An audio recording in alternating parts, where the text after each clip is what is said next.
સૌરાષ્ટ્ર યુનિવર્સિટીના પૂર્વ કુલપતિ અને 2005થી 2011 સુધી રહેલા પૂર્વ કુલપતિ કમલેશ જોશીપુરા જ્યારે કુલપતિ પદે હતા ત્યારે રાજ્ય સરકારના ઉચ્ચતર શિક્ષણ વિભાગે જે નાણાકીય ઓડિટ પેરામાં જે 10 કરોડથી વધુ ખર્ચનો જે ગેરવહીવટ સામે આવ્યો છે એ ખૂબ જ શિક્ષણ જગત માટે શરમજનક અને ક્યાંક ને ક્યાંક ઘણા બધા સવાલો પેદા કરનારો છે.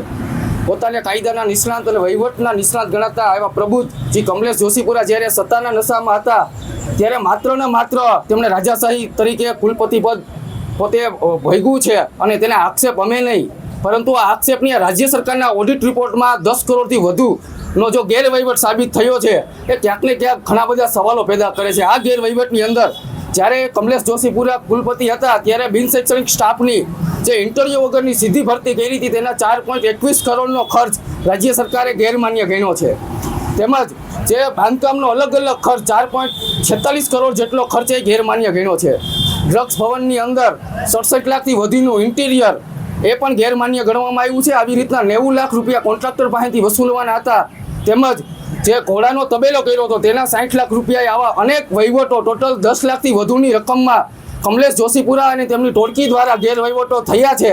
અને આ જે તે સમયે અમારા કોંગ્રેસના સિન્ડિકેટ સભ્યો દ્વારા આક્ષેપ કરવામાં આવ્યા હતા, પરંતુ ગુજરાતીમાં કહેવત છે ને કે પાપ છાપને ચડીને પોકારે, તેવી રીતના અઠવાડિયા પહેલાં જ રજિસ્ટ્રારે સૌરાષ્ટ્ર યુનિવર્સિટીના ગ્રુપમાં આ રાજ્ય સરકારના ઓડિટ રિપોર્ટમાં જે ગેરમાન્ય ખર્ચ કરવામાં આવ્યો છે અને આ બાદ અમારા ધ્યાને આવતા એક વિદ્યાર્થી પ્રતિનિધિ તરીકે લોકો સમક્ષ ઉજાગર કરવું એ અમારું કામ કર્યું છે. ક્યાંક ને ક્યાંક સૌરાષ્ટ્ર યુનિવર્સિટીના સત્તાધીશો પોતાના સત્તામાં નશામાં રહી અને પોતાના ગ્રુપને અને પોતાના મળતિયાઓને કોન્ટ્રાક્ટ આપી અને પોતાના પેટ કઈ રીતના ભરાય અને યુનિવર્સિટીના વિદ્યાર્થીઓ આના ભોગ બની અને આજે યુનિવર્સિટીની તમને હાલત ખબર છે.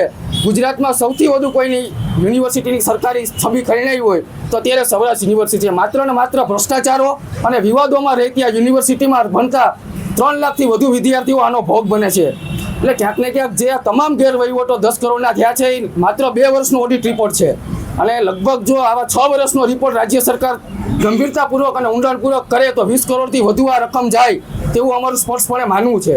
ક્યાંક ને ક્યાંક ગુજરાત સરકારના હાઈકોર્ટ દ્વારા હાઈકોર્ટે આવા અનેક ચુકાદાઓ આપેલા છે કે પોતે કોઈ પણ સરકારી ગ્રાન્ટ કે ખર્ચ કરે તો સરકારના ધારાધોરણ અને પેરામીટરમાં રહી અને ગ્રાન્ટનો ઉપયોગ કરવામાં આવે. પોતાના મળતિયા કોન્ટ્રાક્ટરોને ખટાવવા માટે મનમાં આવે એ રીતના ખર્ચ કરે અને ક્યાંક ને ક્યાંક આ વિદ્યાર્થીઓ અને લોકોના પૈસાનો આવી રીતના વ્યય થાય તો અમારી સ્પષ્ટપણે માંગ છે કે રાજ્ય સરકાર આ 10 કરોડની રકમ કમલેશ જોશીપુરા પાસેથી વસૂલે.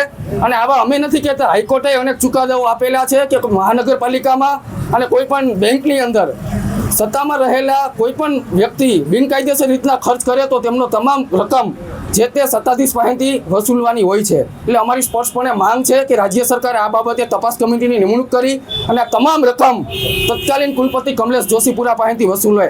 ખાસ કરીને સૌરાષ્ટ્ર યુનિવર્સિટીના કુલપતિ કે શિક્ષણ મંત્રીના બાબતે લેખિત રજૂઆત કંઈ કરવામાં આવશે? 100% આ મુદ્દો ખૂબ જ ગંભીર છે, કોઈ નાની રકમ નથી, 10 કરોડની રકમ છે. આ બાબતે શિક્ષણ વિભાગે તો સૌરાષ્ટ્ર યુનિવર્સિટીના રજિસ્ટરને પત્ર લખ્યો છે, પરંતુ એક વિદ્યાર્થી સંગઠનના પ્રતિનિધિ અને વિપક્ષ તરીકે અમારી સ્પષ્ટપણે માંગ છે કે અમે રાજ્ય સરકારના શિક્ષણ મંત્રીને કરશું અને આ મુદ્દો રાજ્ય સરકારના ડોક્યુમેન્ટના આધારે વિધાનસભામાં આ પ્રશ્ન ઉછેરશે એવું અમારી સ્પષ્ટપણે માંગ છે.